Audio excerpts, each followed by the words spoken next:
दादा सीपी राधाकृष्णन जी, जो उपराष्ट्रपति पद को सुशोभित कर रहे हैं, आज इस विशाल प्रांगण में हम बहनें, हम सब भाई आपका दिल से स्वागत और अभिनंदन करते हैं। आपका आना हमें शक्ति दे रहा है और इस शक्ति को हम सेवाओं में उपयोग में लाएंगे। आज वह शुभ घड़ी है जब ये प्रांगण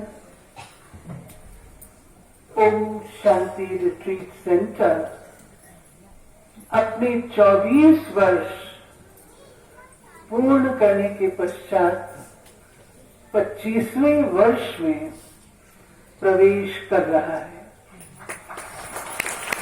सिल्वर जुबली ईयर है और मैं भाई बहनों को कह रही थी कि ये युवा अवस्था का टाइम है और उस युवा अवस्था में जितना काम किया है वो तो बहुत अच्छा, वो तो अब इतिहास हो गया है।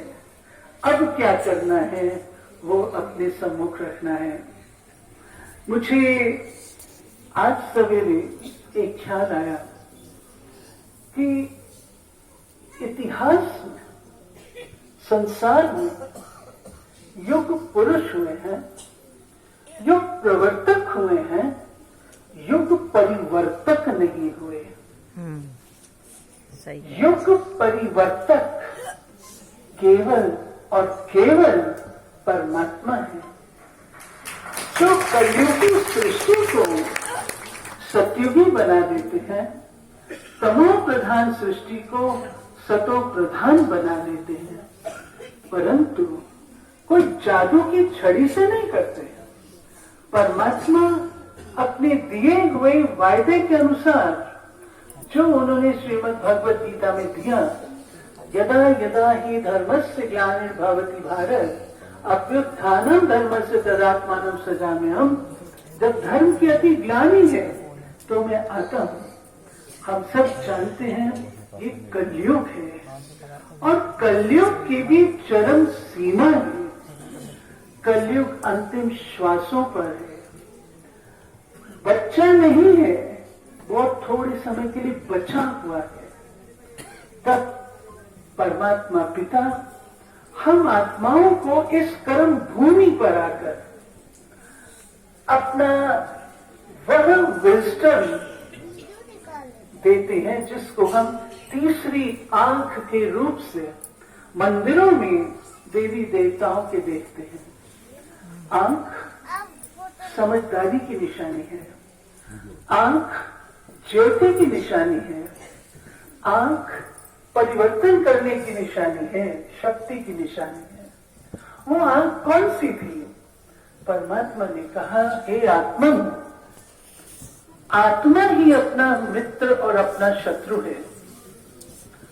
तुम शत्रु तब बनते हो जब तुम देह अभिमान वश होते हो, जब मैं पन में आते हो, और देह अभिमान में आने से आपके अंदर काम, क्रोध, लोभ, मोह, अहंकार, जिसको श्रीमद् भगवद गीता में शत्रु कहा गया है, तुम उसके वशीभूत होते हो।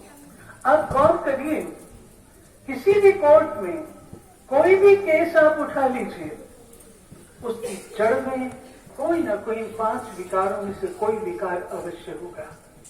इसलिए परमात्मा को हमें आसुरी संपदा और दैवी संपदा का ज्ञान देना पड़ा कि ये आसुरीयता है और आप तो मेरी संतान हो, देवी देवता हो। अभी हमने श्री कृष्ण का चित्र देखा। हम ऐसी दुनिया चाहते हैं, वो होगी कैसे? कोई मंत्र जाप से नहीं, कोई अन्य साधन से नहीं, व्यवहारिक शुद्धता से होगी। जब तक व्यवहारिक शुद्धता नहीं, तब तक परिवर्तन संभव नहीं। मुझे इस मंच से ये बताते हुए अति गौरव का अनुभव होता है कि आज प्रजापिता ब्रह्मा कुमारी ईश्वरीय विश्वविद्यालय एक अनोखा ऐसा विश्वविद्यालय है जिसमें आने वाले सभी भाई बहन ब्रह्मचर्य व्रत का पालन करते हैं। सैकड़ों में नहीं, हजारों में नहीं, लाखों की संख्या में और परिवार में रहते हुए लोग, घर गृहस्थ में रहते हुए लोग अपना जीवन कमल पुष्प सदृश बना रहे हैं, परिवर्तन ला रहे हैं। प्यारे भाई और बहनों, मैं बताना चाहूंगी, इस वर्ष हमने जो प्रोजेक्ट सोचे हैं उनमें एक है मेरा घर स्वर्ग। हम जानते हैं कि किस प्रकार डाइवोर्सेस बढ़ रहे हैं, फैमिली स्प्लिट हो रही है। ईश्वरीय विश्वविद्यालय परिवार को इकाई मानता है। जब तक परिवार संयुक्त नहीं हुए तब तक अकेला व्यक्ति क्या करेगा? डिप्रेशन इसीलिए बढ़ रहे, every third person is in depression.